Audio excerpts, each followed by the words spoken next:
ये बहुत पुरानी बात है कि एक राजा था जिसके 4 बेटे थे। उसने उनको कह रखा था कि वे दिन रात उसके राज्य में पहरा दें और देखें कि उसके राज्य में कोई दुखी तो नहीं है, किसी को किसी चीज़ की ज़रूरत तो नहीं है।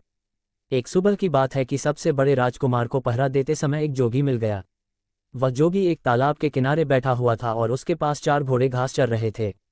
उसने देखा कि वे घोड़े, जितने भी घोड़े उसके पिता के पास थे, उनसे कुछ अलग ही नस्ल के थे और उनसे अच्छे भी थे। सो वह जोगी के पास गया और उससे पूछा, ओ जोगी, तुम कौन हो और तुम यहाँ कब आए? तुम्हें यहाँ क्या चाहिए? जोगी बोला, मुझे तुम चाहिए। राजकुमार ने आश्चर्य से पूछा, मैं क्यों? मैं इस देश के राजा का सबसे बड़ा बेटा हूँ। मेरे पिता ने मुझे इस देश को देखने भालने के लिए कहा है कि मैं ये देखूं किसी को किसी चीज़ की ज़रूरत तो नहीं है। तो तुम ये बताओ कि तुमको किसी चीज़ की ज़रूरत तो नहीं है। जोगी ने फिर वही जवाब दिया, मुझे केवल तुम चाहिए और कुछ नहीं। पर अगर तुम्हें कुछ चाहिए तो तुम मुझे बताओ, मैं तुम्हारे लिए वह ला दूंगा। राजकुमार बोला, ओ जोगी, मैं तुम्हारे इन बढ़िया घोड़ों में से एक घोड़े पर सवारी करना चाहता हूँ। जोगी बोला, ठीक है, तुम अपनी सवारी के लिए कोई सा एक घोड़ा ले लो, पर ध्यान रखना कि शाम होने से पहले पहले इसे यहाँ वापस ले आना। जब तुम यहाँ आओगे तो मैं उम्मीद करता हूँ कि मैं तुम्हारी दिन भर की सवारी के बारे में तुम्हारे कुछ अनुभव जरूर सुनूंगा। राजकुमार ने एक घोड़ा चुना और उस पर सवार होकर चल दिया। जैसे ही राजकुमार उस घोड़े पर चढ़ा तो उस घोड़े ने तो बहुत तेजी से भागना शुरू कर दिया और वह एक जंगल की तरफ जा रहा था। वह एक सब्जी के बागीचे के पास जाकर रुक गया। उस बागीचे के चारों तरफ ऐसी बाड़ लगी थी कि उसके अंदर कोई नहीं घुस सकता था। राजकुमार जंगल की तरफ कुछ दूर और गया और फिर वहां से लौटने लगा। जब वह वापस लौट रहा था तो उसने देखा कि उस सब्जी के बागीचे के बाड़े में लगे सारे डंडे हंसिया बन गए हैं और बागीचे में से सब्जियां काट रहे हैं। ये देखकर उसे आश्चर्य तो बहुत हुआ, पर उसकी वजह उसकी समझ में नहीं आई कि ऐसा कैसे हुआ। वह वहां से चलकर जोगी के पास आ गया। जोगी ने उससे पूछा कि उसकी घोड़े की सवारी कैसी रही, उसने रास्ते में क्या कुछ देखा। राजकुमार बोला, मैंने एक बागीचा देखा जिसके चारों तरफ एक ऐसी बाड़ लगी हुई थी जिसमें से अंदर जाना नामुमकिन था। मैं उससे थोड़ा और आगे चला गया। फिर जब मैं वापस लौटकर आया तो देखा कि उसी बाड़ के डंडे हंसिया बने उस बागीचे में से सब्जी काट रहे हैं। जोगी ने पूछा, जानते हो इसका क्या मतलब है? राजकुमार बोला, नहीं, मैं तो नहीं जानता। जोगी बोला, नहीं जानते? और तुम्हारे पिता ने तुमको इस राज्य की देखभाल करने के लिए कहा है, जाओ तुम पत्थर के हो जाओ। जोगी के ये कहते ही राजकुमार पत्थर का हो गया। अगली सुबह राजा का दूसरा बेटा शहर की देखभाल के लिए निकला। वह भी उसी जोगी के पास पहुंच गया। उसने भी जोगी के बढ़िया घोड़े देखे तो वह भी उन बढ़िया घोड़ों को देखकर बहुत खुश हो गया। वह भी जोगी के पास रुका और उससे पूछा कि वह कौन है और वहां कहाँ से आया है। जोगी बोला, मैं यहाँ इस देश में कुछ दिनों से घूम रहा हूँ। ये चारों घोड़े मेरे हैं। क्या तुम इनमें से किसी एक घोड़े की सवारी करना चाहोगे? कल राजा का सबसे बड़ा बेटा यहाँ आया था। उसने इनमें से एक घोड़े की सवारी करनी चाहिए। मैंने उसको किसी भी घोड़े को चुनने और उसकी सवारी की इजाज़त दे दी। पर जब सवारी करके वह वापस आया तो जो कुछ उसने रास्ते में देखा था वह उसका मतलब मुझे समझा न सका, तो मैंने उसको पत्थर का बना दिया। राजकुमार बोला, अच्छा, मगर उसने ऐसा क्या देखा जिसे वह तुम्हें समझा नहीं सका? तब जोगी ने उसे बताया कि उसने क्या देखा था और यह वायदा किया कि अगर वह इस बात को उसे समझा सका कि वे डंडे हंसियों में क्यों बदल गए थे तो वह उसके भाई को जिंदा कर देगा। राजकुमार बोला, जोगी, तुमने तो ये बहुत ही मुश्किल सवाल पूछ लिया। जब मैंने उसे देखा ही नहीं जिसके बारे में तुम मुझसे पूछ रहे हो तो मैं उसे तुम्हें कैसे समझा सकता हूँ? हाँ, अगर मैं तुम्हारा एक सुंदर घोड़ा ले जाऊं और उसे देखाऊं तो शायद मैं तुम्हें समझा सकूं। जोगी ने उसको इजाज़त दे दी और वह एक घोड़ा लेकर वहां से चला गया। वह घोड़ा भी उसको एक जंगल की तरफ ले गया। वहां जाकर उसने देखा कि नई पैदा हुई बछिया अपनी मां को दूध पिला रही है। वह बहुत देर तक इस अजीब दृश्य को देखता रहा और फिर जोगी के पास लौट आया। जोगी ने पूछा, तुमने रास्ते में क्या देखा? राजकुमार ने उसे बताया कि उसने देखा कि नई पैदा हुई बछिया अपनी मां को दूध पिला रही थी। जोगी ने उससे भी पूछा, क्या तुम बता सकते हो कि इसका क्या मतलब हुआ? राजकुमार बोला, मैं नहीं जानता। जोगी बोला, क्या तुम नहीं जानते? राजकुमार उसके इस सवाल का जवाब नहीं दे पाया क्योंकि इससे पहले ही वह पत्थर का बन चुका था। तीसरी सुबह तीसरा राजकुमार शहर की देखभाल के लिए निकला और वह भी जोगी के पास आया। उसने भी उसके घोड़े देखे। वह भी उसके घोड़े देखकर आश्चर्यचकित रह गया। उसने उससे पूछा कि वह कौन था और उसको इतने सुंदर घोड़े कहाँ से मिले। उसके इन सवालों पर ध्यान न देते हुए जोगी ने उससे उसके पास बैठ जाने के लिए कहा। बातों बातों में उसने पता चला लिया कि यह भी राजकुमार था और अपने 2 बड़े भाइयों की खोज में निकला था। उसने उसको बता दिया कि उसके दोनों बड़े भाइयों के साथ क्या हुआ। फिर उसने बाद में उससे ये भी कहा कि वह उसके दोनों भाइयों को जिंदा कर देगा अगर वह ये बता दे कि बाड़े के डंडे हंसियों में क्यों बदल गए थे और नई पैदा हुई बछिया अपनी मां को दूध क्यों पिला रही थी। राजकुमार बोला, बहुत बहुत धन्यवाद। अगर आप मुझे अपना एक घोड़ा दे दे तो मैं इन अजीब चीज़ों को देख कर आ सकता हूँ और तब शायद आपको समझा सकूँ। जोगी बोला, हाँ हाँ क्यों नहीं, तुम इनमें से कोई सा घोड़ा ले लो, मगर ध्यान रखना कि शाम होने से पहले ही यहाँ वापस आ जाना।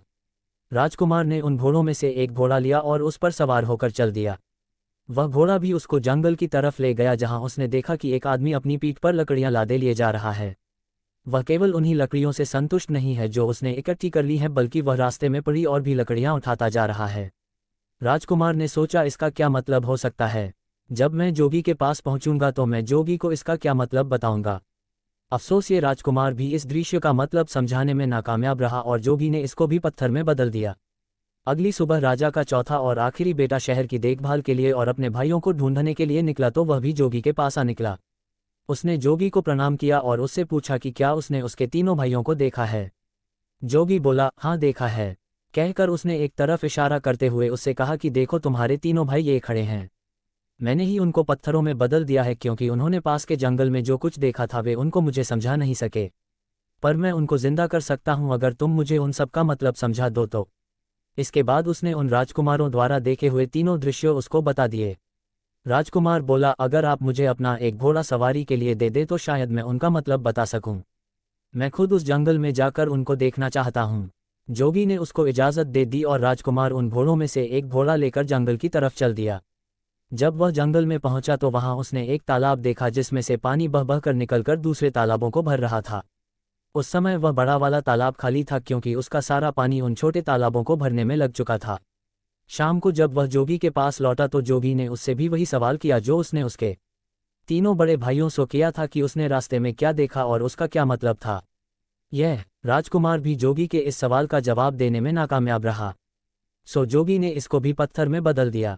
जब राजा को पता चला कि कई दिनों से उसके चारों बेटों में से किसी का भी कोई पता नहीं है तो उसको शक हुआ कि उसके बेटों पर जरूर ही कोई मुसीबत आ पड़ी है।